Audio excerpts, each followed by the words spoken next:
that journey is going to take you to a place either you ready to go or you're going to get the skills, tips that she's going to give you so that you're confident to go.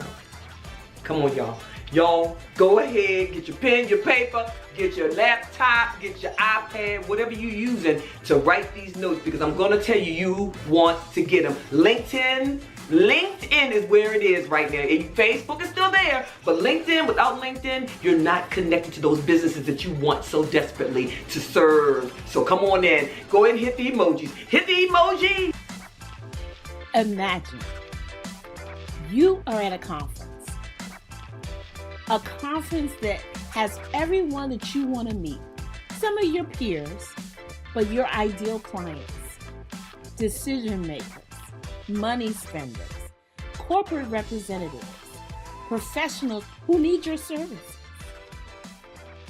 You get connected to some people, and at the end of the conversation, they say, let's connect on LinkedIn. And what happens for you?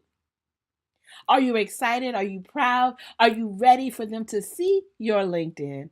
Or are you saying to yourself, I better get my LinkedIn life together? Well, hello. I am Miss Nina B. Abdul-Wakil, LinkedIn strategist, and I am the founder of Social Media Success Network. And I just want to take a few minutes to talk to you about, yes, getting your LinkedIn life together. Let's face it, there are so many opportunities for people to see you, to hear from you, to learn from you, for you to expand your business using LinkedIn, particularly if your audience is professionally oriented or corporate clients. So why aren't you on LinkedIn?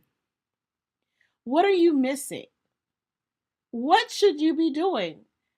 Maybe you're on Facebook or Instagram or Twitter, TikTok or Clubhouse, and those are great platforms. They have a purpose. But if you know right in the niggling space in your mind that you should be on LinkedIn and you're not doing anything about it, you need to change that. So you may be saying, okay, Miss Nina B, what do I need to be doing?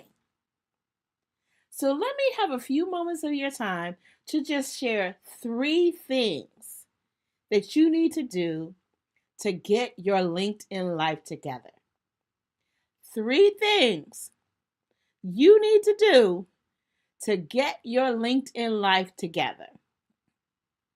So the first thing. Let's start with 1. Establish your brand presence on LinkedIn. No one can buy from you if they don't know you exist. If you have an outdated profile and have no information on there about your business, how will they know you solved their problem? So your step 1 is to establish your brand presence on LinkedIn.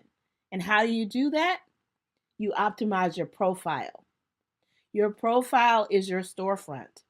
It's where people come to find out about you and to validate about you. So step 1, establish your brand presence by optimizing your profile. So a couple of points of what does optimizing look like? Well, let's start with a great professional headshot and a wonderful, compelling, and captivating cover image. That's that big image that's at the top of your profile. You have so many options to put there, but make sure it speaks to your target audience. And then the remainder of your profile should build upon that story. Let them know who you are. Let them know who you serve. Let them know how you serve and the results you get and help your clients get. Not to mention the piece of your profile that I call the social proof. It's where people can recommend you, endorse you. That says other people think you're great. You need that too. That's all about optimizing your profile. So what else do you need to do to get your LinkedIn life together? After you establish your brand presence, then You want to do number 2. Then you want to do number 2. Lift and raise your brand voice, your content. No one knows about you unless they see you. No one knows what you care about unless they hear you. Your content is the cornerstone of your brand voice, and how you raise it on LinkedIn may vary. Obviously, you have options to post. You can post short posts, long posts, video posts, images. You have all different options to post the type of content on LinkedIn. You can create a blog post like articles, but posting is how you raise your voice. If no one knows how you feel about something, what's important to you for your clients, what kind of results that you get them, then how will they know they should work with you? So your brand voice is the second thing you need to get your LinkedIn life together. So get your brand presence and then get your brand voice. And number three is your brand engagement. Build relationships. LinkedIn is not a hit it and quit it platform. It's about building relationships for the long haul. And how do you do that? You engage with people. You get to know them. You care about what they care about. You find out how they're doing in their business, in their space, in their growth, in their development. How can what they do, how can you serve them and help them in what they do? So to engage, you have to spend time on the platform. And the platform honors that. So when you spend 15 minutes of your day on LinkedIn commenting on your connections posts, posting your content, responding to surveys, making comments in the groups you're connected in, all of that matters.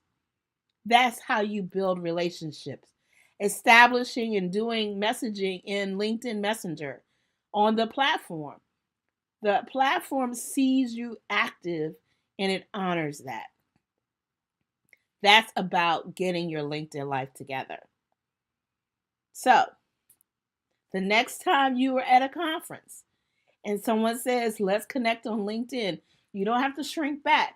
You can say, sure, let's connect. Because I've got my LinkedIn life together. I've got 1, my brand presence on LinkedIn established. 2, my brand voice is clear and compelling. And 3, I know how to build relationships. That's my brand engagement. That's what brand loyalty, that builds brand loyalty. It builds branding connections. And you will start to see the return on that investment on LinkedIn. Okay. So, I'm Miss Nina B, and the first thing I'd like to ask you to do is to connect with me on LinkedIn. Miss Nina B. Abdul-Wakil, and I want to help you get your LinkedIn life together.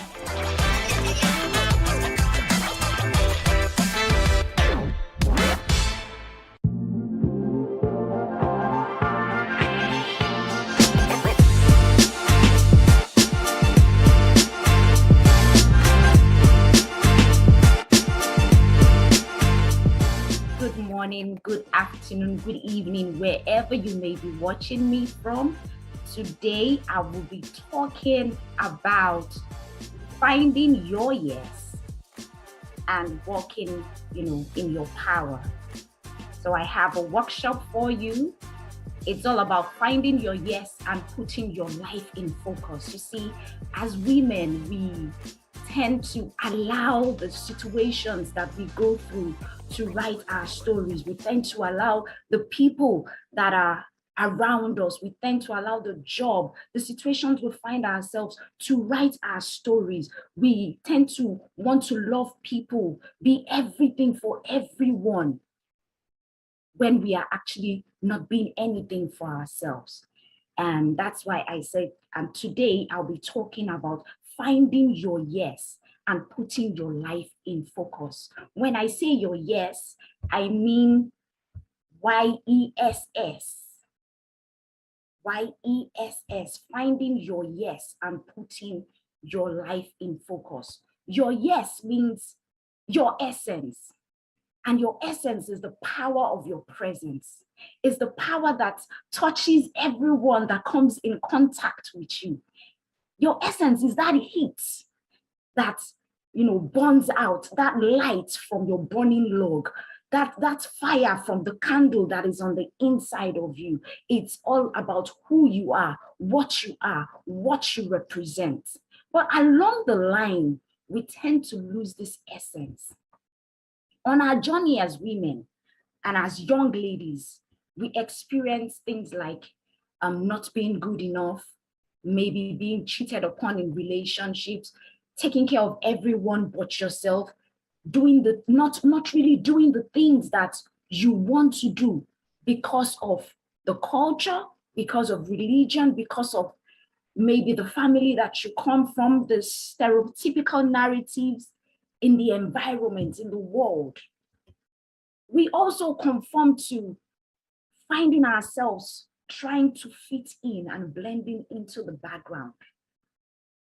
We find ourselves as women trying to prove ourselves in different spheres of life, especially when we are in male-dominated environments.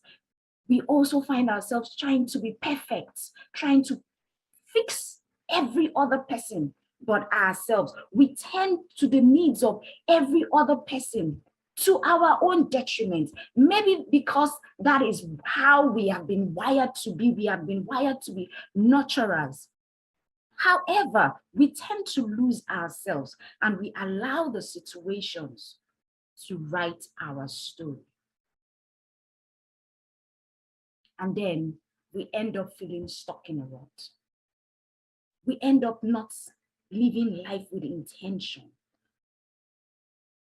We end up feeling so empty, depressed. We end up feeling sorry for ourselves. And then we are looking for balance. We are trying to juggle the job, the marriage, being a mother, being a sister, being a friend, even being you. You are trying to find balance in your life. You want to live life on your own terms. And in the midst of it all, you realize that you are broke, busted, and disgusted. And then you find out that you need to breathe again.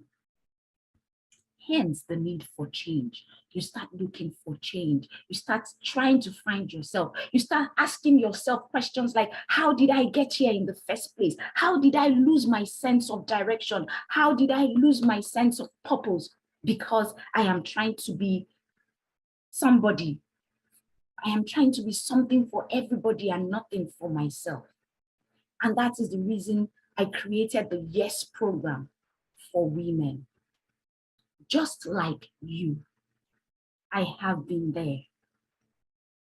My name is Femi Ayodele. I live in Maryland. I am a Nigerian, and I'm a mother of 2 amazing children. I'm introverted, empathetic. I read electronics and computer engineering, and I worked for 11 years in the Nigerian oil and gas sector. I did a 9 to 5. I had this, good job. I'll get to that later. And I am the founder of Your Essence Life Coaching. You might be asking, why am I saying all of this? See, I am the first child of 3 children.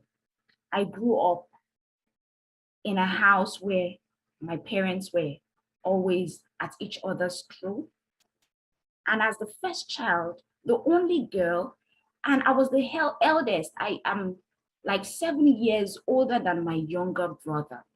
So you see, it was like I was the one that really knew what was going on, the genesis of the breakdown of their marriage. And I'm here trying to be the good child, trying to be the peacemaker. I am the emotional support for my mom. and I am trying to be the good girl so I don't upset my father. You see, I grew up trying to be everything to everybody to the point that I forgot about my own emotional needs. So at some point, I started to parent my parents. And to make matters worse, my father was an authoritarian, and most of my decisions when it comes to schooling, when it comes to the courses that I read, were made by him. I couldn't say no because I didn't want another outburst in the house. If I say no, it will affect my mother. So I just didn't want to be in I just wanted to please everybody and be good and avoid chaos. So I was trying to be good for everybody. I got into this relationship and the same thing happened to me. I lost myself in this marriage. I was trying to be the best wife, got pregnant, had children. I lost myself in motherhood, trying to be the best mother.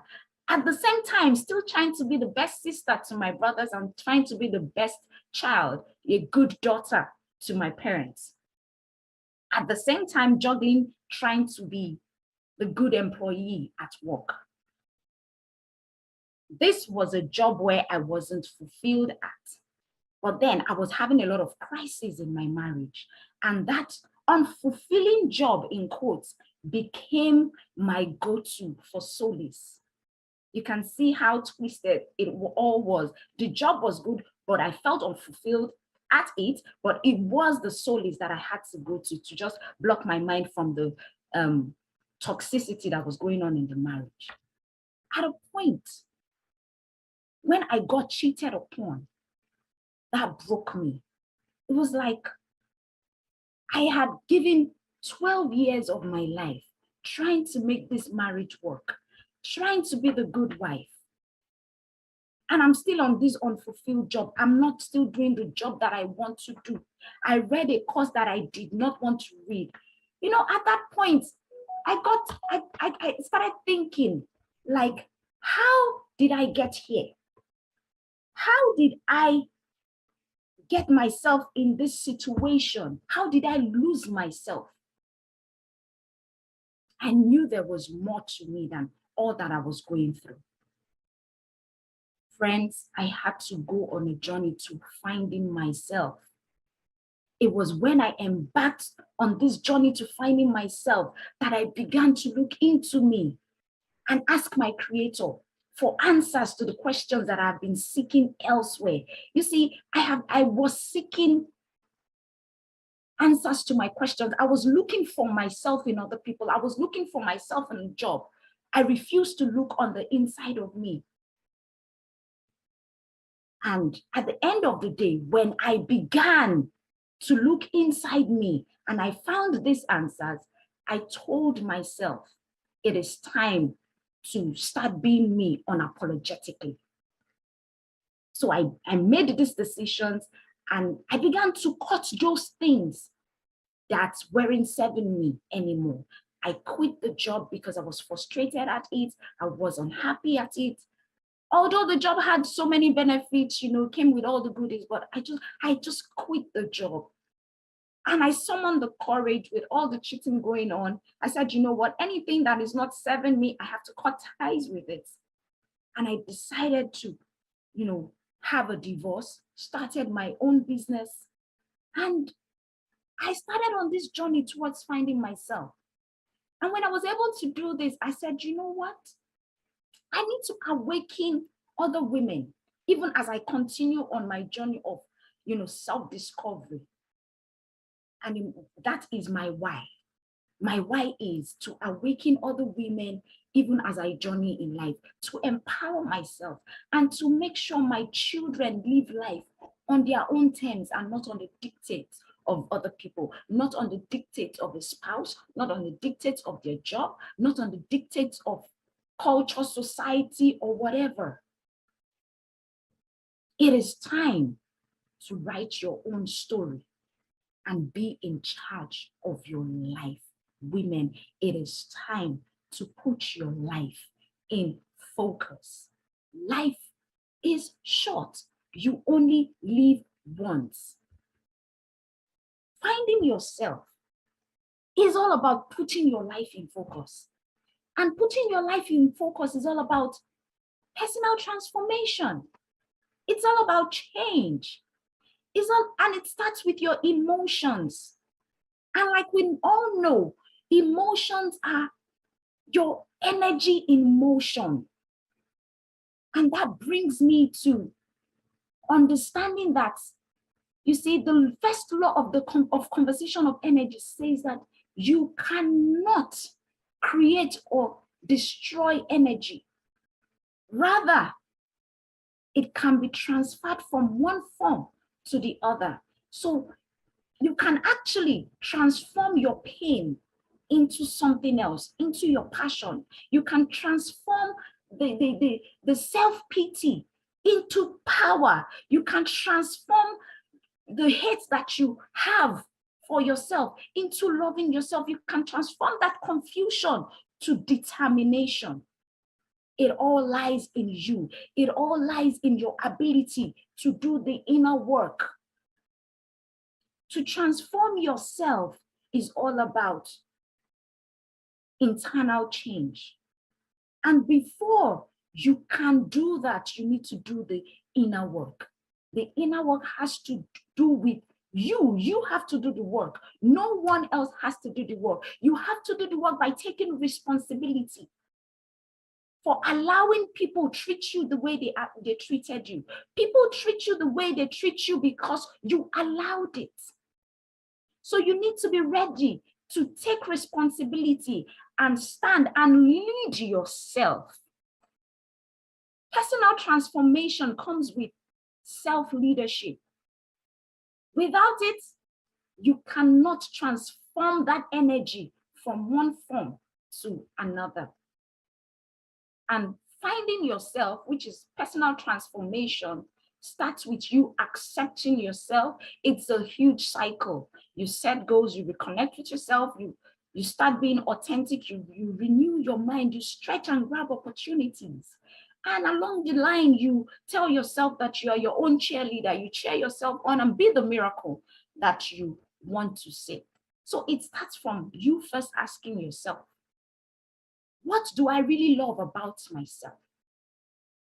Remember, I said that transformation starts with self-leadership.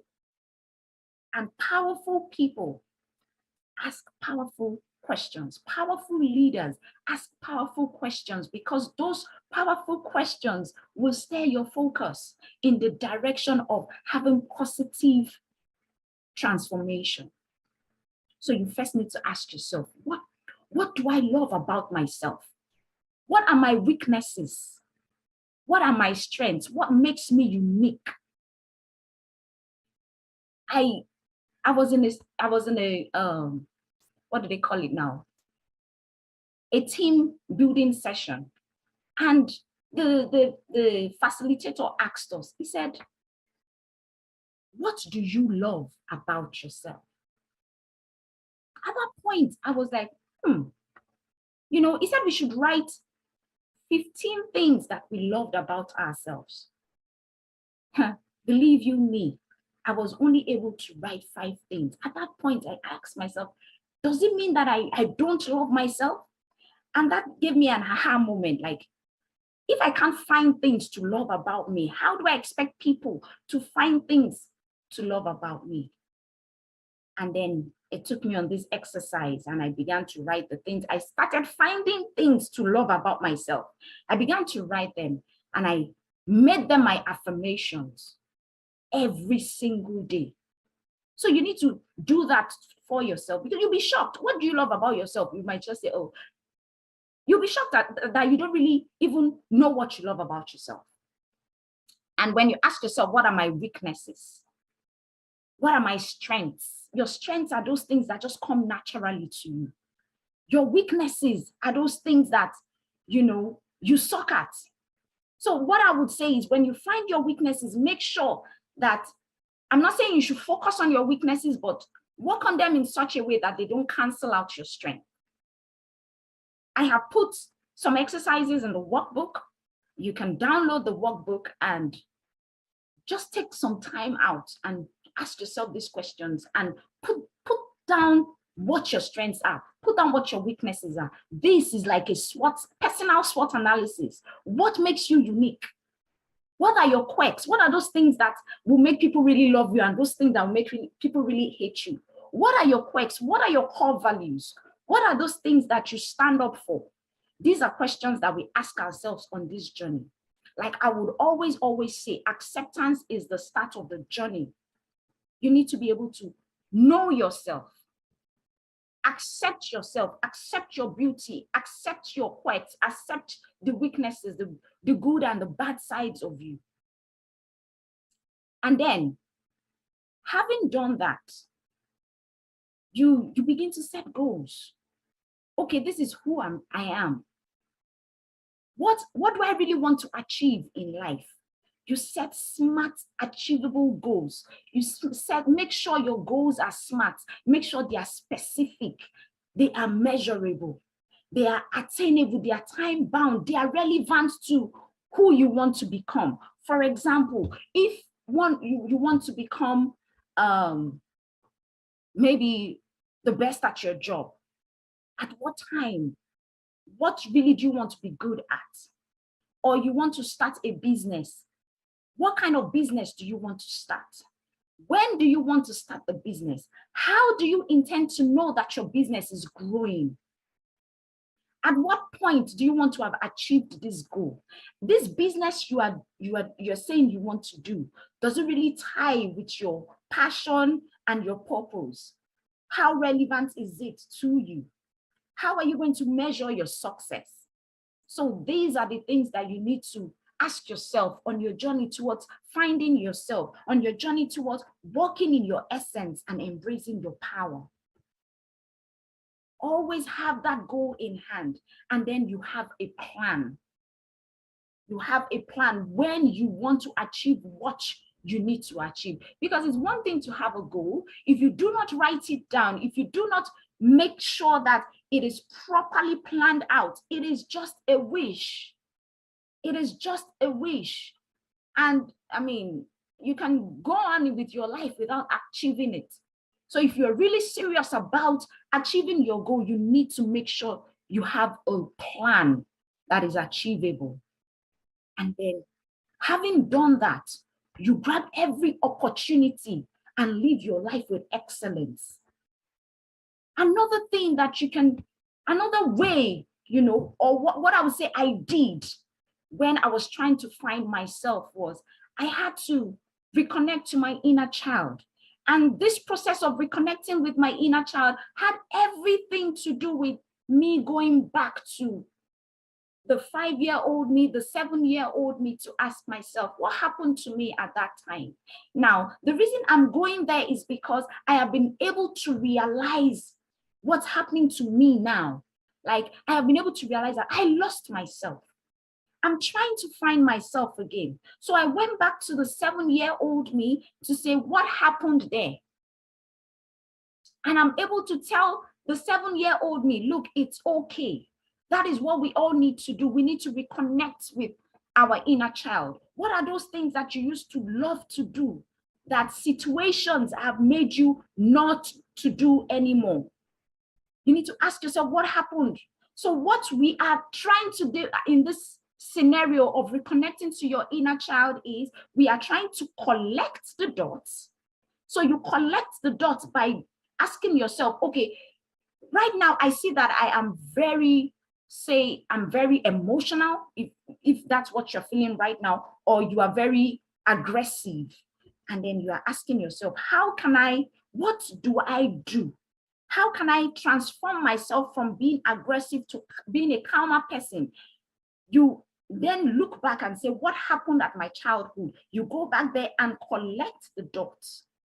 When you collect the dots, then you are able to say, oh, okay, this happened in my childhood, and that is why I am behaving like this at the age of 30-something. Now, what you are doing is you are connecting the dots.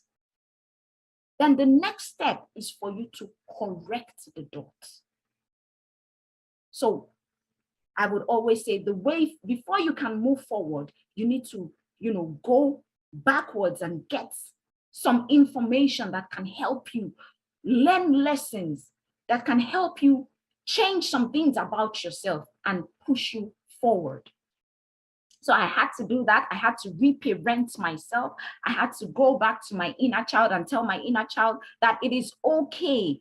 So that's what you need to do. You need to go back and tell your inner child it's okay to feel the way you are feeling.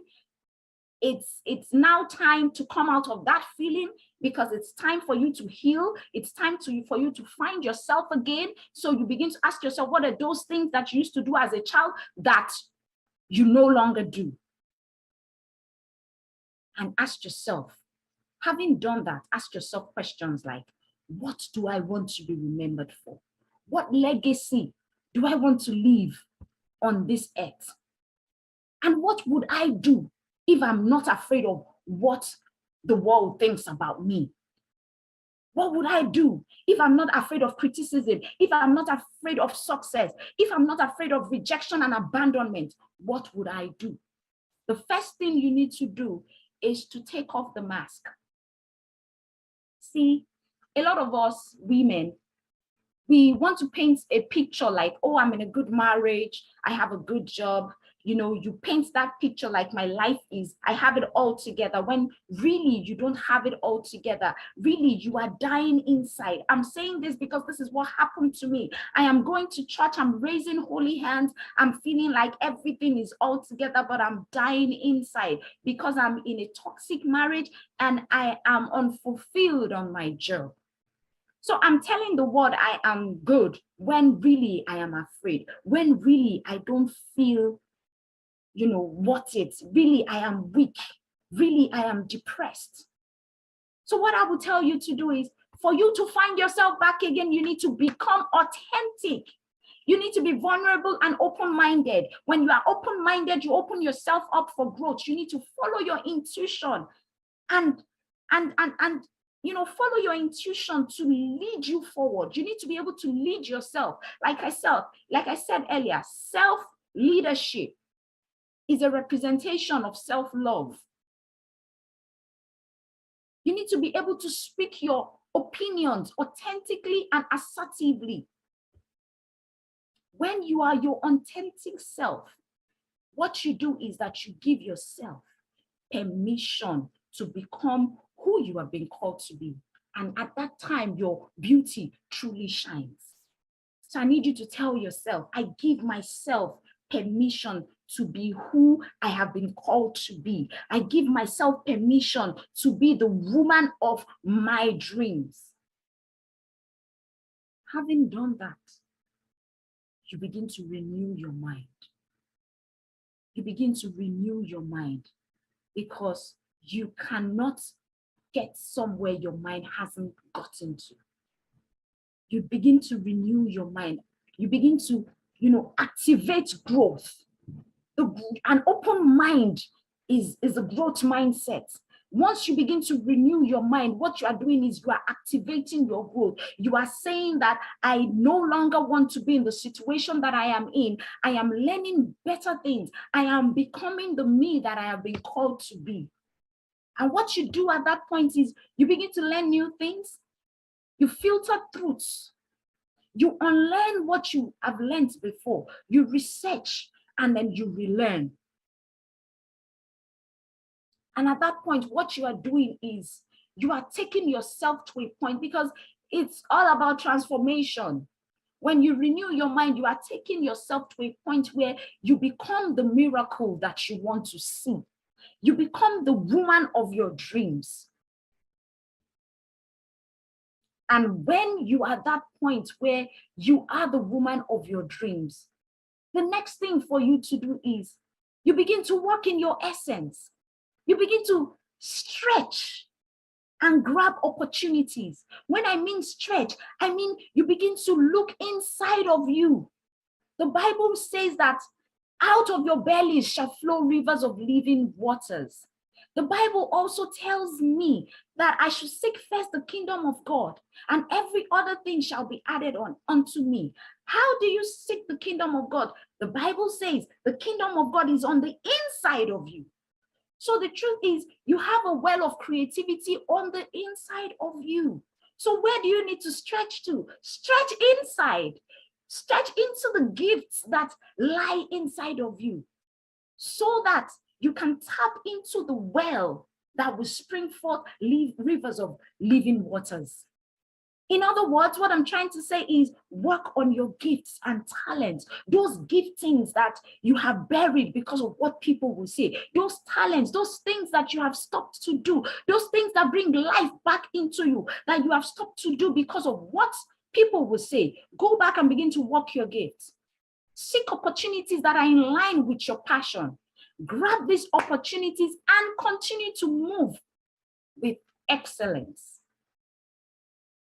See, when you start to do that, the truth is you will have a lot of haters. You will have a lot of people who might not understand you anymore. They'll be like, you are changing. I don't understand you. They misunderstand you. Some will envy you. Some will just, But what I'm here to tell you today is you need to be your own cheerleader. You need to get to a point where you are affirming yourself. See, if you did not do the work of knowing yourself, of knowing those things that you love about yourself, you cannot bring yourself to a point where you can say nice things to yourself. You will not be able to bring yourself to the point where you can affirm yourself. If you are unable to lead yourself because you love yourself, you will not be able to invest in yourself. Invest in yourself, treat yourself well, because nobody would. Like I said before, you show people how to treat you by the way you treat yourself. That was something that I wasn't doing for myself. That was something that I didn't think I loved myself enough. And that was why I was treated the way I was treated. So you need to show people how to treat you by how you treat yourself. You love on yourself, affirm yourself, invest in yourself. So this journey of finding your yes through personal transformation is a continuous journey. It doesn't end. It's you, after being the miracle that you want to be, you continue to accept. It's just a cycle. It's a continuous process. And what I would say to you, yes, you watching me, is don't fit in. Stand out, stand tall, shine and fly. Because it's time to rewrite your story. A lot of times we forget that we are the star in our own movie. We forget that we need to write our own story. This is the reason that this Your Essence Life Coaching and the Yes program was created. Are you searching for a way to improve your life, to make changes in your life? You need someone who will listen, because sometimes the journey can be very tiring, especially when you are walking this life on your own, when you have no one cheering you up. You need someone who will listen, ask tough questions, and help you find what you have been missing in your life. You need an accountability partner, and that is what we provide with Your Essence Life Coaching. We provide you the opportunity to break free from old patterns of behavior that no longer serve you. And we help you create lasting change by holding you accountable to the goals that you set yourself to achieve. We look into areas of personal relationship, career, and spiritual life as well. I am dedicated to helping my clients achieve their goals with compassion, empathy, professionalism, and respect. The services that I provide are tailored specifically for young ladies and women, because I realize that there are a lot of people, a lot of women that are struggling in this area. They are struggling, they are juggling too many things at the same time, juggling with finding themselves. And that is why I decided to tailor my services towards young ladies and women. I really want to help you put your life in focus. We make use of powerful, proven tools and techniques that can help you create new beliefs for the future. Now, the first step is always figuring out what it is we really want from our lives and what we need to change or modify in order to get there. Your Life Essence coaching provides the guidance needed through every stage of the process, so you don't have to go through it alone. It can be very challenging. You might be going through a divorce. You might be going through, trying to transit from your career to your business. You might be going through depression at the point of childbirth. You might be trying to just find your space in this world. Your Essence Life Coaching provides the guidance that you need through every step of the way. We have a 3-month intensive self-analysis, discovery journey, mindset shifting, journey. You have access to my free ebook. In this 3-month intensive program, you have online courses that are free as well. You have access to the Facebook group. I have one-on-one life coaching sessions that are tailored just for you. So whether it is your career, it is your relationship, or just general how to cope with life issues you want coaching on, I am here. We are available to provide these services to you. I'm here to serve you. I also offer group life coaching sessions where you can learn from other people. You can collaborate with other women. You can also network with other women and create that support. Sometimes we just need the support around us, support of people that have gone through the things that we have gone through, to be able to tell us, look, you are on the right direction. We have your back. We feel your pain. So this group coaching sessions will also provide you with all of that. And you also have access to my online YouTube content. Once again, my name is Femi Ayodele. And if you would love to, contact me, I have a link to my calendar where you can have a free discovery call, free 30 minutes discovery call. The link is right here, and you can call me on 240-716-9130. My number is 240-716-9130. My IG is YesLC_123. And you can send me a friend request on Facebook, Oluwafemi Ayodele. You can also email me on yourlife@yeslifecoaching.com.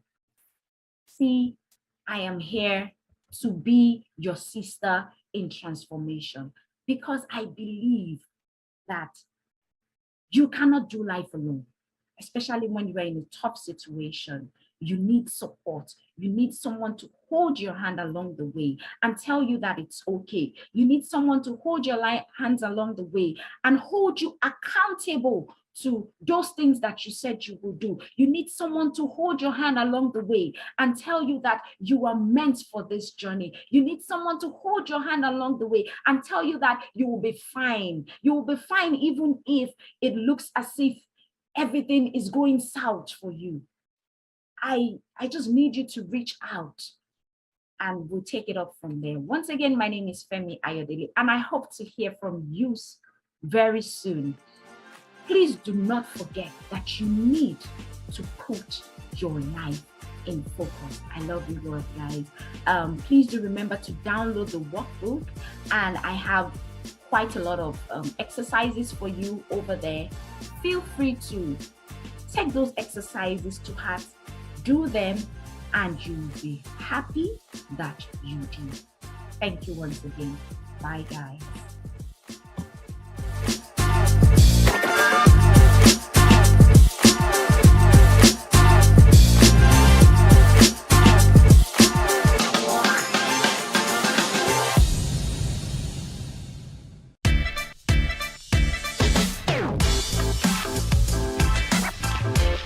Hi, I'm Vanessa Cliffy K with the Impactpreneur Coaching Network, and we're here today to talk about the entrepreneur mindset.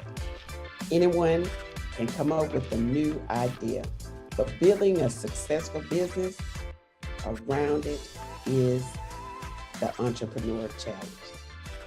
The entrepreneur mindset is unique. It must be creative.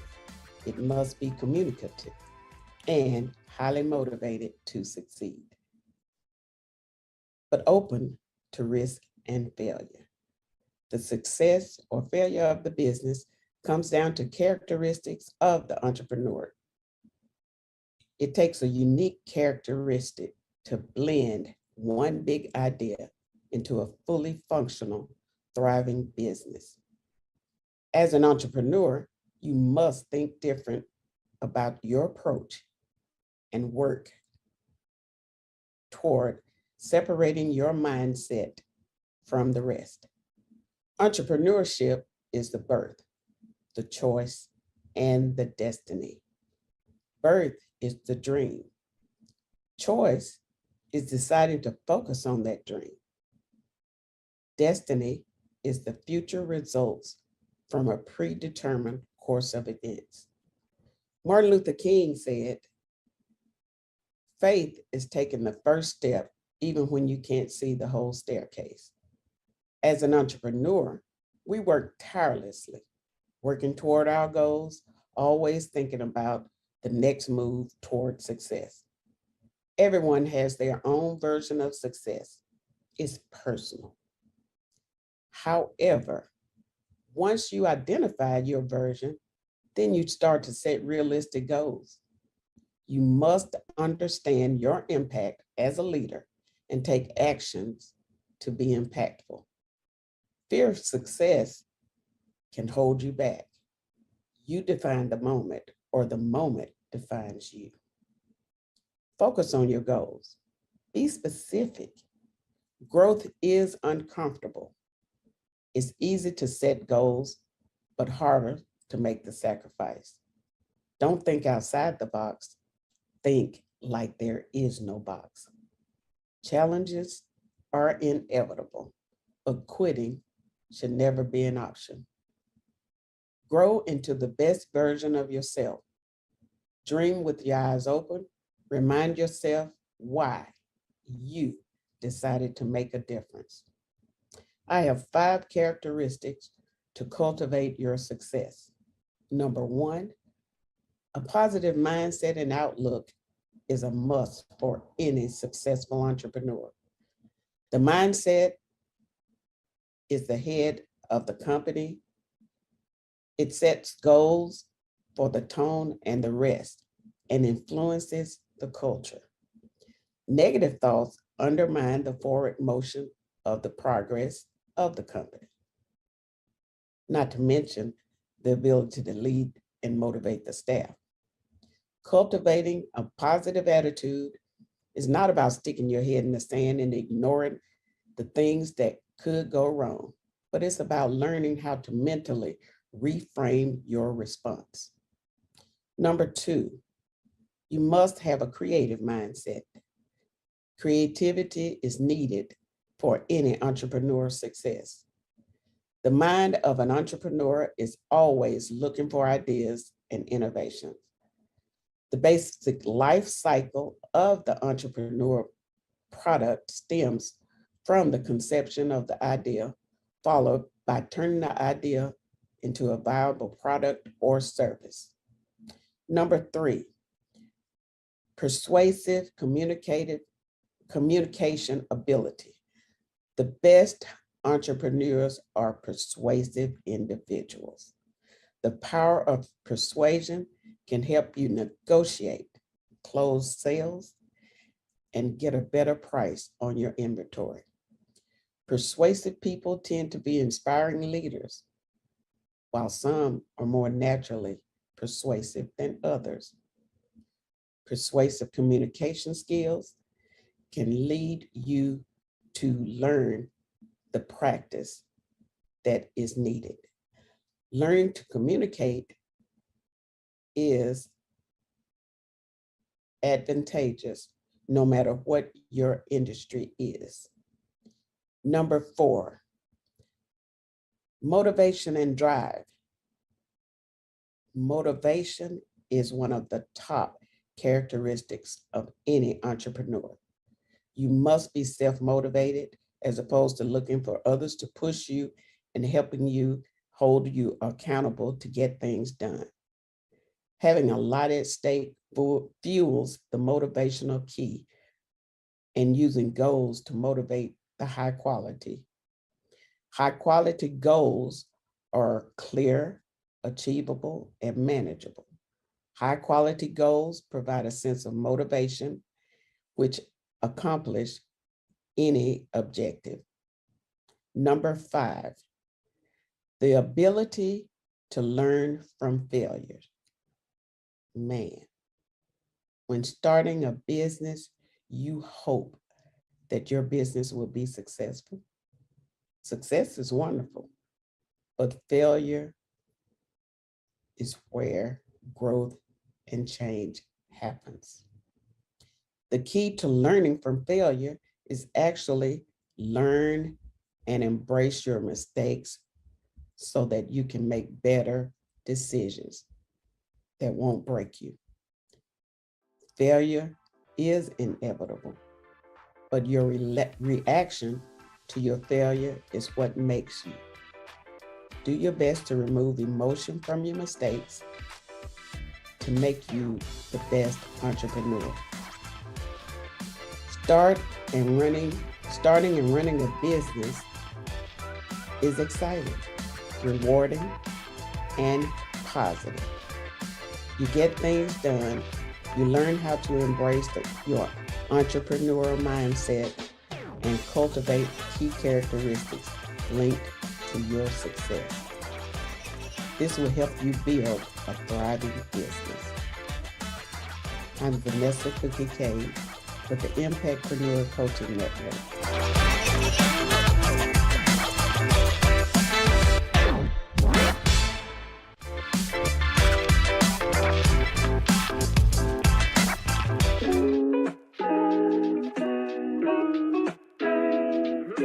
Wow, there are so many obstacles and challenges that were defining moments for me. However, there is one that I know shift the trajectory of my life.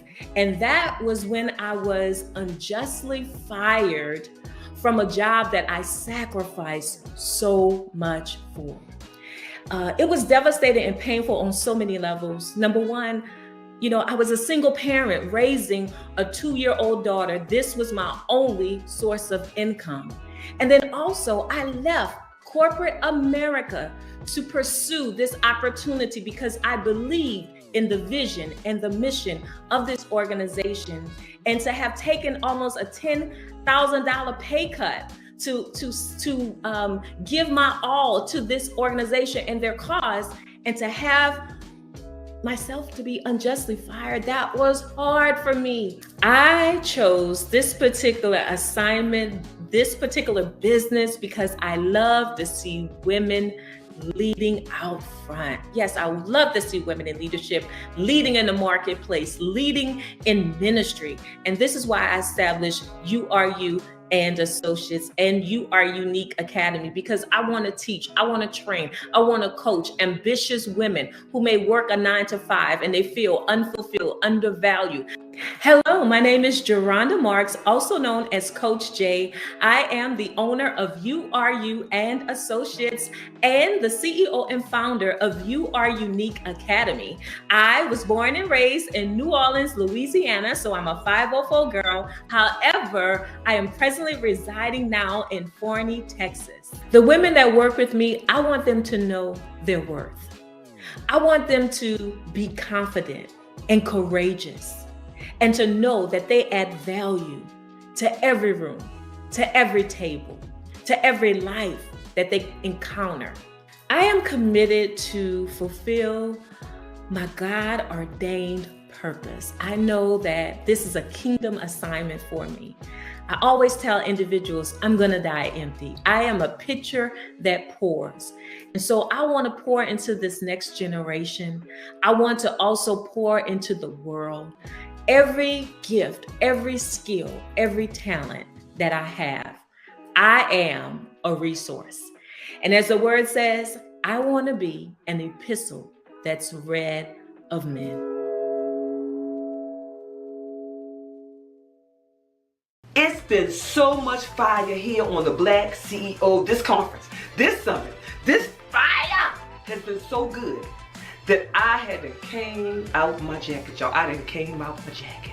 But here's the deal. Right now, Geronda Marks is going to tell us about how to own our space, own the room for success. She's going to give us 1, 2, 3, 4, 5 strategies, 5 things, 5 walls to knock down, 5 things that we got to do to make sure that we own that space for our success. Come on, Miss Moss. Come on. All right, y'all, hit the emojis. Y'all know what to do. Hit the emoji.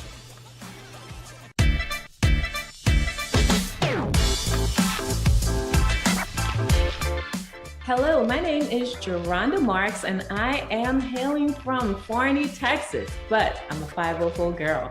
And I am sharing with you a message today that I really believe is going to impact your life and really set you up for success. And the title is The Upside Downs of Being a Successful CEO. Did you get that? The upside downs of a successful CEO. Let me ask you a question. Do you have a dream? You're probably like, I have so many dreams, Coach Jay, Geronda. What a question I asked. Well, let me ask you another question.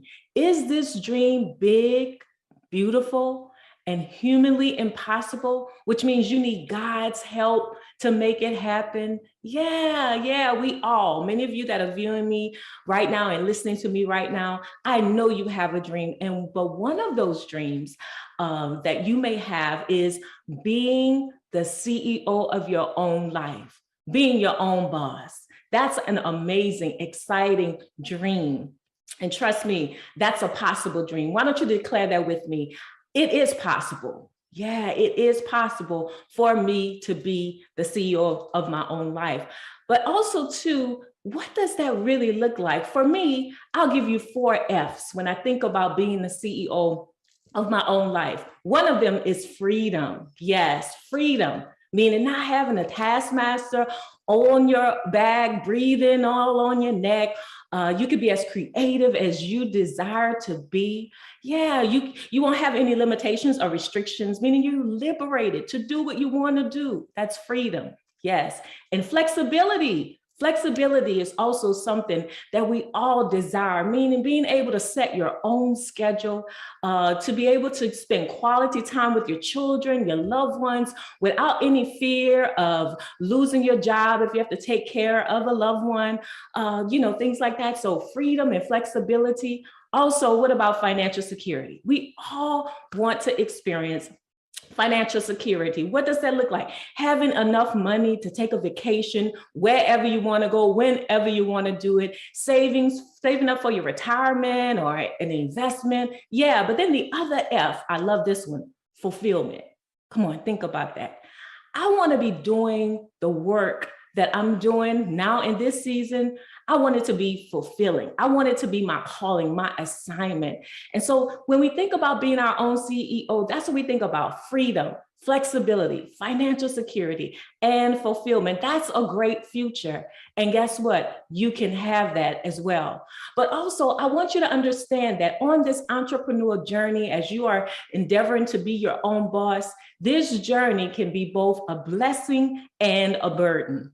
Oh yeah, it's some ups and some downs. And so I want the truth to be told. I want you to understand that it's not always crystal stairs or a bed of roses. No, we got to shed the truth about this journey of entrepreneurship, building a business. Because you know what, when we look at social media could fool us. Let me tell you, everything you see that glitters is not gold. Social media is showing us the highlight reels of people's lives, business owners, the cars, the houses, the likes, and all of those wonderful things. I call that the pop in the bottles and you can have whatever you like lifestyle. And you know what? All of that is possible, but make sure that you don't get it twisted, that there are going to be some ups and downs. You have to have the right perspective of what it means to be a successful CEO. So all Coach Jay want you to do, I want you to just look at this journey as a journey that's going to add value to you. Yeah, you're going to have the ups, the downs, you're going to have the trials and the tribulations, but do know that that's what makes a great CEO. Let me ask you the question, what does success mean to you? Not what the world says success is, but what does it mean to you? I like to say that success is me finding and following the will of God for my life. We can't let the world dictate to us what success looks like. And so the question becomes, what does success looks like for you? What is it that you've been assigned to do? You have to have the right perspective and understand that nothing happens overnight. We all have to undergo a process. So all I want to do is I want you to be alert and I want you to be vigilant. Because on this journey, like I said, you'll have some ups and downs, but I don't want you to break down in the middle of the journey. So I am going to share with you 5 areas. Say that with me, 5.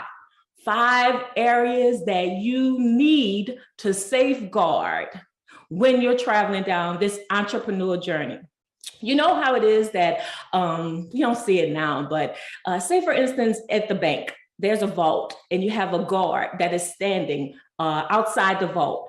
That guard, that police officer, they're on duty, to protect the precious jewels on the other side of the door. And this is what I need you to do. These 5 areas, I need you to put a guard at the door. I need you to have some safeguards put up. So you ask, what are those areas? Well, number 1, your personal life. On this journey, please know your personal life, it will suffer if you do not pay close attention to it. Come on, what do I mean? Your relationships. Because on this journey, your relationships can have go through some strenuous seasons, some challenges, some ups and downs if you're married, if you have children. So you have to get the right perspective about your personal life. And you need to safeguard your personal life. You have to, let me tell you how you could do that. You must clarify the vision. With whoever is walking alongside of you on this journey, be clear about the vision that you have for your family. Communicate your commitments. Because guess what? You're not going to just be working 8 hours a day. No, you're going to be working 24 hours a day. Sometimes you're going to just have to just burn the midnight oil. And the people you're connected to, your spouse, your children, need to understand so that they will not suffer. So you have to clarify the vision in your personal life, communicate your commitments, and then consistently check in. Okay, I'm talking about that one area, your personal life. I don't want to see your personal life suffer. I've coached so many men and women who are on this journey and their spouses are not on board. Their children, it's like their pain. It's like they're thorn in their flesh. And I thank God for my husband. If it wasn't for my husband, I don't think I could be able to be as successful as I am because he's my support. He's my cheerleader. And you need that. So that's number 1, your personal life. How about your rest?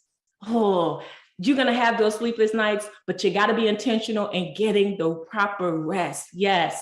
You have to make sure that you're taking the necessary breaks. You're going on the vacations, taking the vacations, long vacations. You're making time for self-care. Take care of you. This is the only body you have. So you have to take care of yourself. Get the proper rest. Man, you know what? Rest is not just sleep. Let me say that again. Rest is not just sleep. I'm talking about some mental rest, emotional rest. So you have to make sure that you get rest. Why? Because you can't be creative if you are not properly rested. Okay. So you need the rest. Number 3, your heart and your mind, hand and glove. There'll be highs and there'll be lows. And there's some things that the enemy are going to send to attack you, make you feel low, failure, disappointment, setbacks. Guard your heart and your mind. On this journey, there are going to be some successes. There's going to be some failures, but you have to guard your heart and mind. for your mentality, for your mindset and your sanity, your mindset and your sanity. All right, you got it? So number 4, we're on the 4th one, your experiences. There will be some unforeseen challenges that you will have to go through. And so I want you to not think it's strange concerning these trials that you go through. Your experiences are necessary for the journey. Your experiences is how you're able to reflect and able to bounce back from those setbacks, okay? So area number 4 is your experiences, okay? You have to be able to guard that. And then your reputation. Everyone will not like you. Everyone will not support you. Everyone will not be happy about you going on this journey. So understand that they're going to talk about you. And this is what I tell individuals. I said to those that I coach, what other people say about you, man, that's their business, not your business. You focus on your business, okay? Just don't give them ammunition to shoot you or to kill you with, okay? Make sure you're doing the right thing, all right? So I've shared with you 5 areas to safeguard on this journey, because it's going to be challenging, but you can handle it. Your personal life, your rest, your heart and mind. I say those go hand in glove. The experiences, and then your reputation. Man, trust me, every CEO, we start out optimistic and excited about the journey, but then things happen along the way. But when those things happen along the way, I dare you to be consistent. Stay consistent. Keep your why in your heart. Be proactive in your defense against attacks. I've given you them, right? I've shared with you the 5 areas that you must safeguard, okay? So this message is your defense. It's your preparation and it's your prescription when times get tough and times get hard. Don't let those areas suffer, because you'll always be able to bounce back, okay? So understand that in this season, all I want you to do, I want you to level up and lead. I want you to boss up and build a successful business. I want you to keep showing up. I want you to keep your word, and I want you to finish strong. And as I always say, I like to encourage individuals to know that you have value. Your skills, your gifts, they're valuable to the kingdom. They're valuable to the people that you serve. So this is what I want you to always do. I want you to always remember that you add value to every room you walk into, to every table that you sit at, and then also to every life that you're going to encounter on this journey. You got what it takes. There's gonna be highs and lows, there's gonna be ups and downs, but I guarantee you, you're gonna make it. So I hope that you will go out and be successful. I know you could do it. Thank you.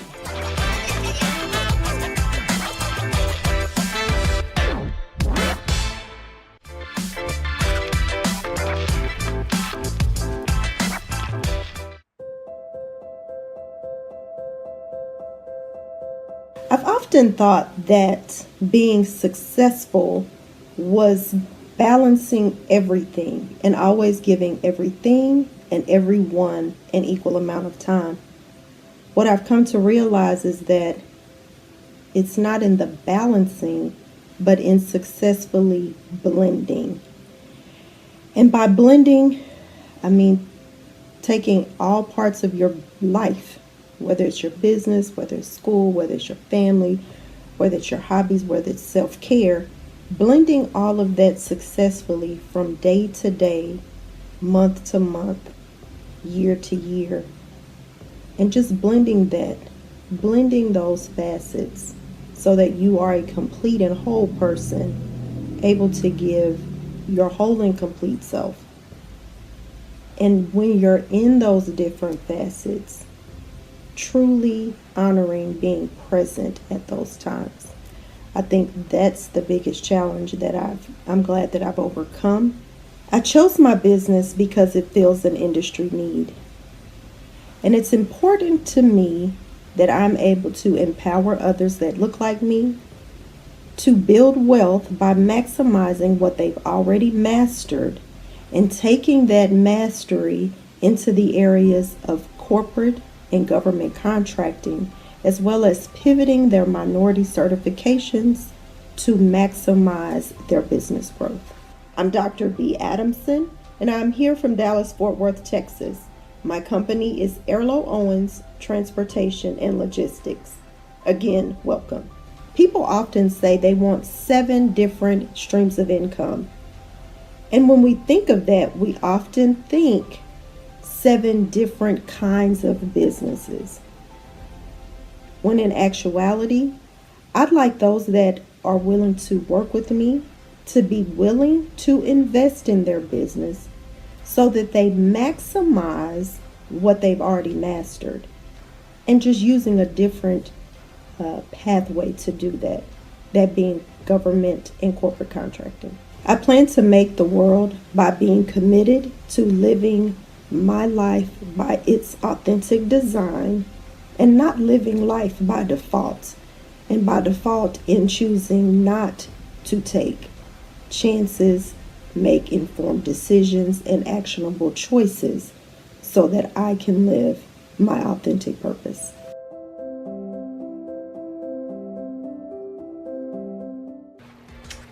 Hey friend, it is your transformation architect, and I just want to check in. I just want to do a quick check-in. I hope that you're using your pen and your paper, your iPad, your computer, your laptop, your mind. I hope you're getting what you came to get. Don't leave any money, mindfulness, or magnitude or magnificence on the table.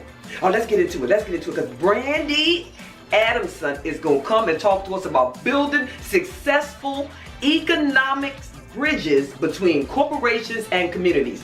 What is she going to be talking about? She's going to be talking about leveraging your minority contracts. She's going to talk about us going in there and getting those corporate contracts. If this is for you, you better be tapped in, dialed all the way in. If you know somebody that this is for, get them on the line. If they ain't in this conference right now, get them on the horn. They ought to be here. Take notes, because you don't want to miss out on this. Y'all know what to do. Go ahead and give her her flowers now. Hit the emojis, clap, clap. Make sure you pay attention and put little words in there. I'll be back.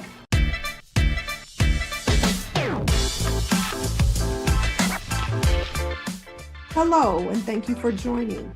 Today we are going to speak about building successful economic bridges between corporations and communities from the aspect of government contracting. This is being presented by Arlo Owens, Inc. We thank you for joining us. Our agenda. We'll tell you a little bit about Arlo Owens. We'll talk about what is contracting, the importance of pivoting into contracting. We know as business owners, we wonder, okay, is this the new thing? Is this really something feasible for my business? Is it worth my time? We'll talk about leveraging your minority certification. And lastly, we'll talk about the significance to your business and your community. So, Arlo Owens, Inc., we're your partner and advisor in business development. This is a woman-owned company. We have cross-industry experience in servicing, and we have a national client base. So no matter your industry, we've probably worked with you. We provide consulting and advisory services in a number of areas: government and corporate contracting, minority certification, subcontract management, when you have those contracts, as well as compliance to ensure that you're following what you've signed up for in your contract, as well as contract lifecycle management. So you're invoicing, ensuring that your insurance stays intact, and the like. We also talk about business and strategic development. We work with companies to build diversity inclusion programs. So supplier diversity program development and administration. We also do some matchmaking.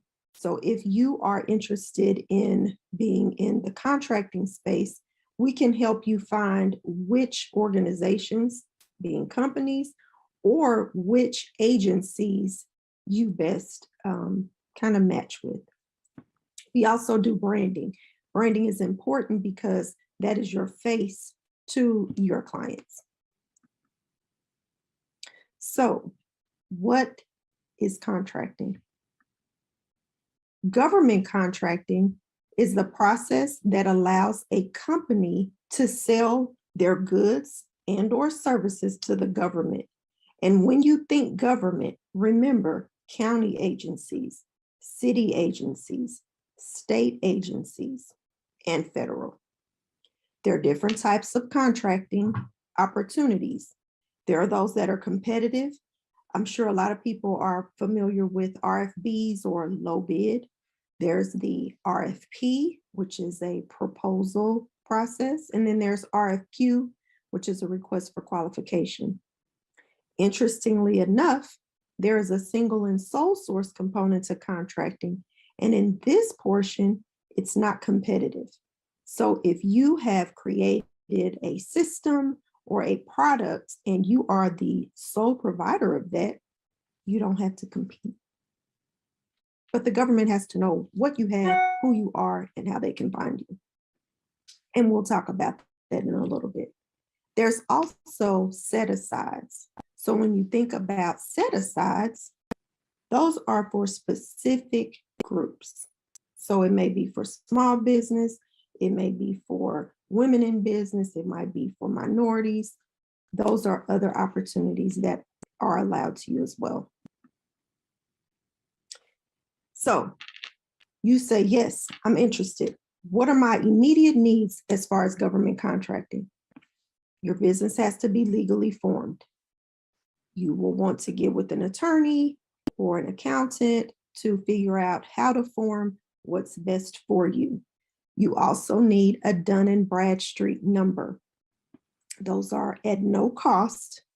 And you go to the Dun & Bradstreet website and you register your business there. But before you go to Dun & Bradstreet, you'll want to figure out your NAICS code, which is the North American Industry Classification System code. And what that does is, by that code, businesses know, what do you do? So there's a primary code, and then sometimes you have secondary codes, depending on the goods and services that your company provides. So after you have that information, you'll want to register in SAM. There is where it's kind of the hub for contracting. So it's really, it can seem massive, but as you kind of go through the process, take it chunks at a time, familiarize yourself with the hub, if you will, it will become a lot easier. One thing I did not put on here is that you'll need a tax number, an EIN from the IRS. So don't forget that, because you'll need that. Additional things you'll want to think about. A lot of government agencies require business insurance. So you will want to make sure that your insurance policy is current. If you don't have insurance, then you'll want to reach out and get some quotes and find out what's best for your business. You'll want a business bank account so that they can either ACH your money or send you a check. Website. A lot of people say, oh, you don't have to have a website. Oh, just put up a one-pager. But think about it. The government spends a massive amount of money with other companies so that they can operate efficiently. If you want a piece of that pie, don't you want to put your best foot forward? Don't you want them to be able to enter your URL and see exactly what you do? Website. You'll want an email address, which is tied to that domain name. So don't have www.companyname.com, but then have a @Outlook email, a Gmail, a Yahoo, a Hotmail. It's about that branding. They want everything to look a certain way, because you have to remember, you're moving into a new space. And not only are the government agencies or the corporations looking, but also those primes that if you are new to the space, you may want to begin to partner with. Capability statement. It's your business resume. What do you do? What certifications do you have? What projects have you worked on? What are your NACE codes? They want to know. It does not have to look exactly like a professional resume. You want your logo. You want to put your capabilities. You want to lay it out. But again, that's part of branding. You want to be sure you use power words. Don't make it cluttered. So it's a process. And a lot of times people refresh their CAPE statement. That's a moving document, because if you've done 4 projects and then in 2022, or you do 4 more projects, you're going to want to move those around. And you don't have to list every project. You'll want to list those that are most relevant and eye-catching to potential primes. Why do you need to pivot? Why should you consider pivoting? We've had a lot going on in the last couple of years. COVID, I mean, we've all heard what COVID is. We've all been affected in some type of way, whether it was changing the way that your family moved throughout just your daily lives, whether you had children or relatives that were remote learning, whether you may have potentially been remote working, if you had contracts or worked or consulted with the company and they said nobody on site. Everybody, and of course, mask, hand sanitizer, wipes. We've all seen that. Well, with that, there's been a pivot. You've seen people saying, oh, I sell this or I sell that. And you're like, you sell that? They pivoted. They saw the opportunity. They saw the need that companies and the government had, and they pivoted to benefit. You maximize your expertise. If you're an accountant, you have an opportunity to work with the government on systems implementations, audits, lots of things, janitorial service. You may be in this area and you may want to expand. This gives you opportunity to do that. Choice. You have an opportunity to choose what projects interest you, what government agencies you want to work with. Some companies say they only want to work within their city. Or they may say, I'm willing to work in my state, move around in my state. Some people say, oh, I want to work with the DOT, Department of Transportation. Well, that could be anywhere. Some people can say, oh, I want to work with just my county. And that's fine. But that's the power that contracting gives you. You have a flexibility of time. You may say, oh, these 3 months, I'm going to work hard. I've got my project list, but I'm going to take off a couple of months. I need to take these couple of months off for the holidays, or I have things with my family, commitments, things I want to take care of. I have a family reunion that I'm planning. You have more flexibility of time and control of your schedule. And of course, increased cash flow. Nobody is in business to just have a hobby. You want your bottom line to grow. And that's what contracting allows. It allows you to get indoors and have opportunities that you may not meet yourself just being business to business, finding clients on your own. You have the ability to grow and expand your business. Right now, you may be an entrepreneur, you may be a solopreneur or a consultant, and maybe right now you may have a 1099, someone you 1099 to do some work for you. But have you thought about what it would mean to be an employer? Employer affects change not only in your business and your life, but in the lives of others. And of course, you need money to do that. You need money to pay them, to pay benefits. This allows you that opportunity. Facts about contracting. You have the opportunity to work as a prime, which means you sign the contract with the government, or as a subcontractor, where you work with another team, but you're responsible to that prime. The SBA works with federal agencies to award 23% of prime dollars to small businesses. And I will say this, the definition of small is not that small. So you can be a small business for a long time. It depends, those thresholds depend on your NAICS code. This process allows a company to sell their goods and services to the government.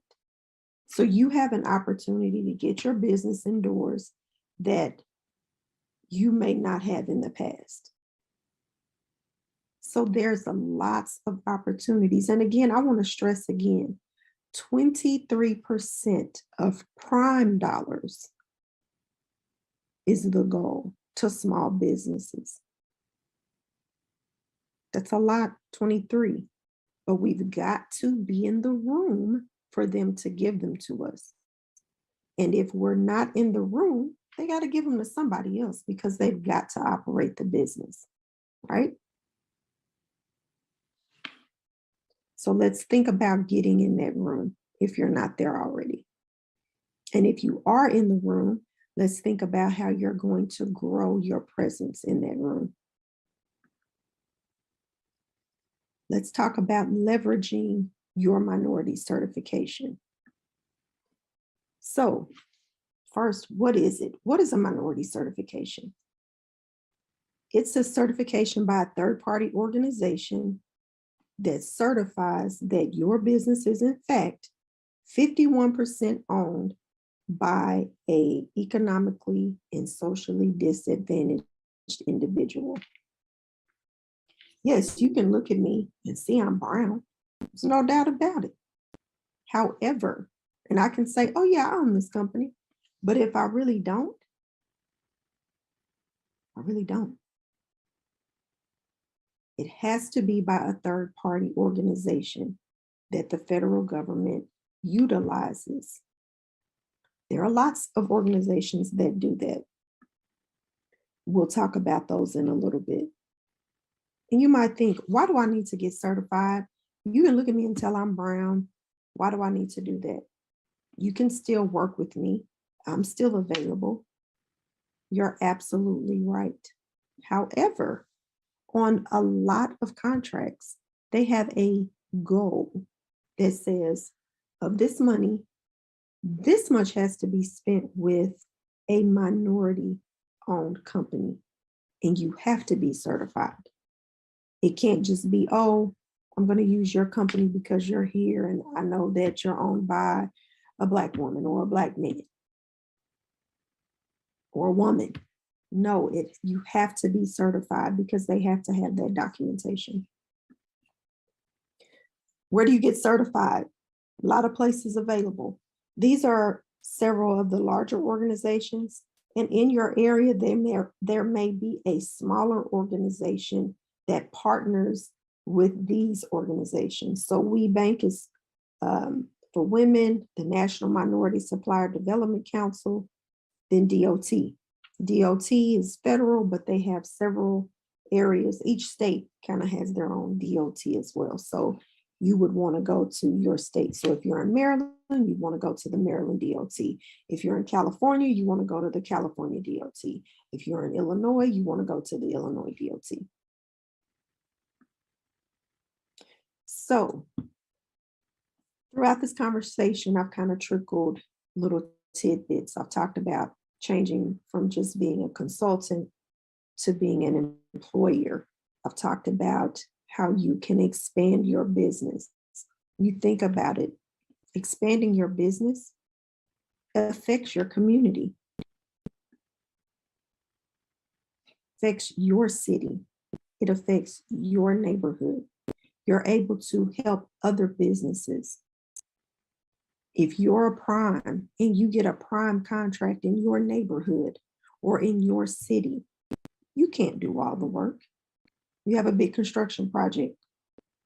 You may not have employees that can do everything, but I may be able to reach out to said company one that's certified and have them do the plumbing.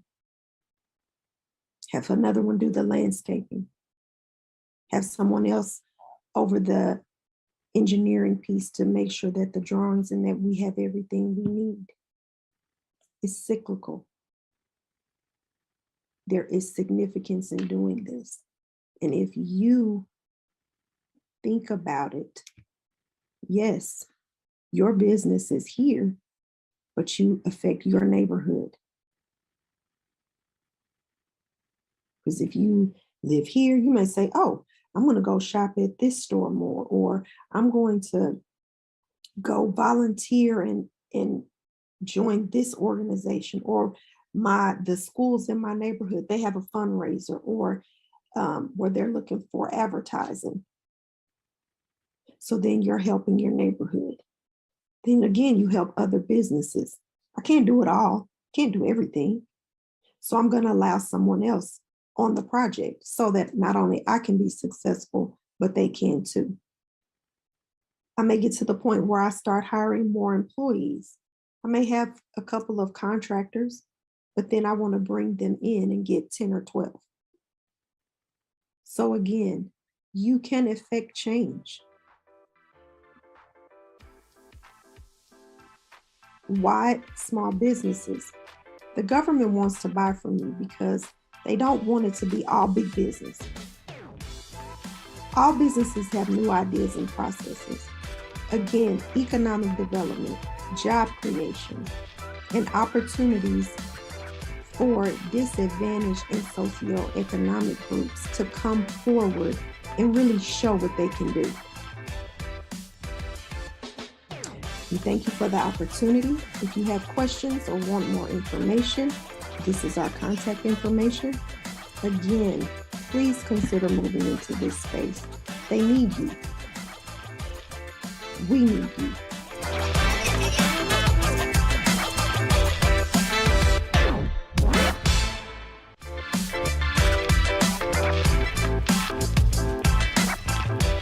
All right, our next speaker, Alicia Brooks, is going to be talking about finding your branding voice. She's going to be talking about showing up in your personal brand. I'm talking about showing up, getting big with it. Are you all ready to hear from her? You know, I love anybody that's talking about showing up, unmuting and saying it, believing it, and doing it. So let's hear what she got to say. I, for one, cannot wait to hear from Alicia. Let's go. You know what to do. Hit those emojis. Come on, y'all. Let's do it. Hello, my name is Alicia Brooks, and I am the CEO of Brand Equal You, where women come to me to redefine, redesign, and reset their life, find their voice, their power, and their purpose to showcase their brilliance to the world through my brand blueprints and my personal mastery programs. I'm excited today to talk to you about finding your brand voice and owning your personal brand. So, are you ready? Let me take you back to something. I want to ask you a couple questions first. What have you been silent about? What are you passionate about and not showing up in confidence in? How would your voice transform lives for a greater impact and influence? You see, I had to ask myself these questions, these hard questions, because you see, I was born with a twin. I'm a second twin. And I'm going to take you back to the womb because that's where I was first introduced to my voice and not having one. You see, my twin sister covered me up. So my parents didn't know, they didn't hear, they didn't see me on the ultrasound. And so I was a surprise. And when no one knew that they were having twins, can you imagine how devastating that was? So I spent years playing small from the womb, not speaking up when I needed to for myself and for others. And I was not confident as I am today. I found myself shrinking back and not showing up in grand ways that I knew I could. I had someone tell me, Alicia, you're only operating at 20% of your potential. And that truly hurt me to the core. So I had to do the work on me emotionally, mentally, spiritually, so that I can build myself up and walk boldly in my purpose and my passion as a Black woman CEO. But the transformation came when I stepped truly into my divine feminine purpose, and I owned it. I got crystal clear on who I am, what value I bring to others and in themselves and in business, and also personally as well. And I built up my confidence and my self-esteem so high that I know how to rock my personal brand unapologetically. As a personal brand catalyst, I get to work with amazing individuals and businesses on defining, designing, and developing their personal brands and their business brands, because that is an extension of who they are, so that they can live up to their fullest potential. You see, Black business CEOs and Black business owners have to always walk and produce in excellence. But when you're not totally clear on your why behind your personal brand, it becomes somewhat distorted when you show up, because you don't have the clarity of who you are, what your personal brand stands for, who you want to attract, what's the messaging behind it, and how are you going to have impact, influence, and increase your revenue. So let me give you a couple of tips on how you can build and own your personal brand. Number one, understand that your personal brand's mission and vision is so important. It's imperative that you know the why behind it. You see, if you don't have one, it's going to be like, have I arrived? Am I attracting the right clients? Are they really hearing my message?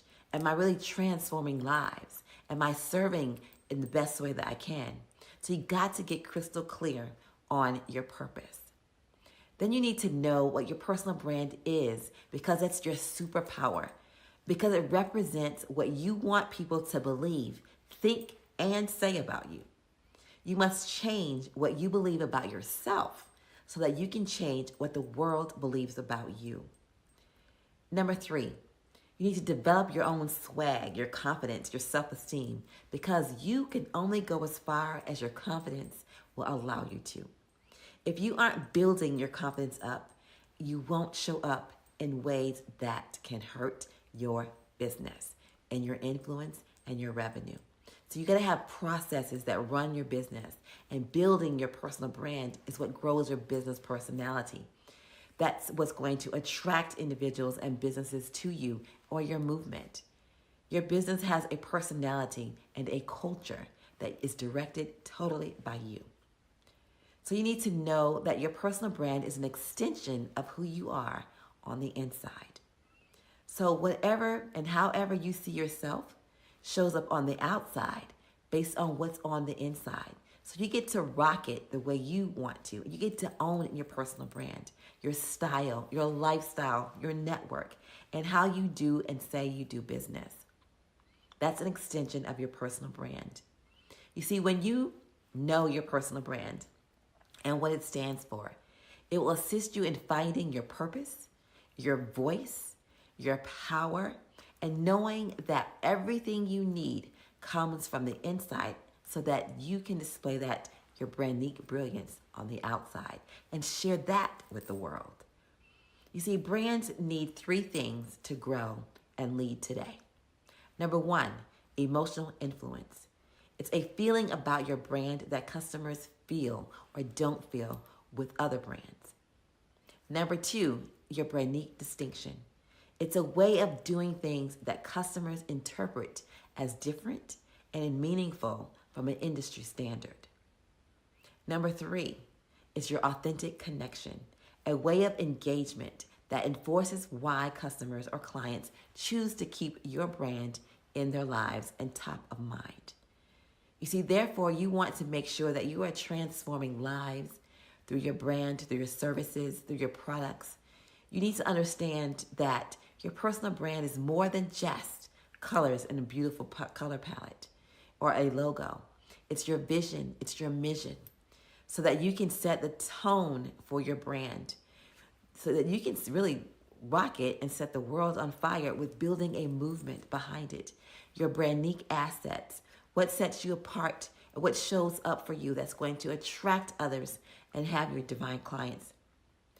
You must get crystal clear on what you have to offer and the value that you bring so that you can have influence, impact, and increase your bottom line revenue.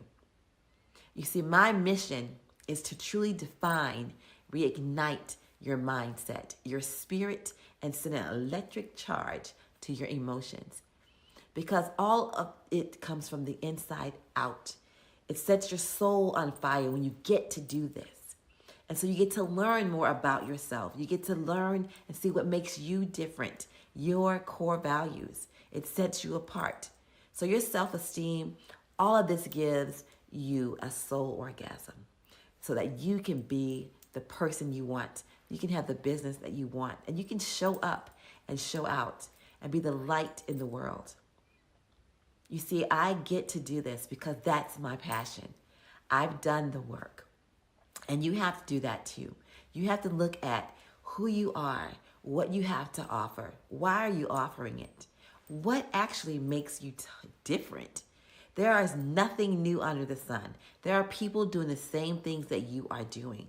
But what makes you and your brand different? What makes your personal style different? Right? So you have to think about, how are you showing up? Why are you showing up in certain ways? What is going to separate you from the others? Why should people be attracted to you? You want to ask yourself these questions. These are important questions outside of your colors, what your logo looks like. Yes, that's all important. And yes, you need all of that to create your marketing plan. But first, you got to understand that you have to have a personal brand first before you start marketing anything, which goes back to your brand voice, your brand messaging, your brand values. What are the extensions of your brands? Because you do know that there's just not one way of doing things. There's just other streams of creating your brand and creating that movement to attract others to it, right? So you got to look at your personal brand as an extension of who you are. And that's going to be totally ingrained with your business brand. Your business brand is an extension of you. And because you are the CEO, you are the Black CEO, you have to own it. You have to walk in that. But you got to really look at, what does that really mean for you? What do you really want to put out into the world that says, this is who I am. This is my brand. This is my business. This is how I'm going to transform, influence, and impact the world. If you have not done that work first, and if you haven't gotten crystal clear on that work, if you haven't truly walked in that, if you haven't asked yourself those hard questions, if you don't know in confidence, full confidence about who you are, what services you offer, what's your brand voice, and truly rock it, truly own it, I would love to talk to you, because that's where a lot of us small business, large size businesses, regardless, Black CEOs have fallen short. We have not gotten crystal clear on who we are, what we stand for, what are our core values, what's our brand voice, our messaging, our mission, our vision behind who we are, so that we can put that into our businesses, so that people can be attracted to our business personality, the culture behind that, and rock that. I'm excited to have shared this with you. I look so forward to connecting with you. And until next time, I really want you to think about these questions. Ask yourself these questions, because it really does matter. It's imperative to your personal brand and your business brand. So until next time, I want you to be and live your brand and rock your brand, the brand Meek. Until next time, have a great and awesome day. Because you totally deserve it.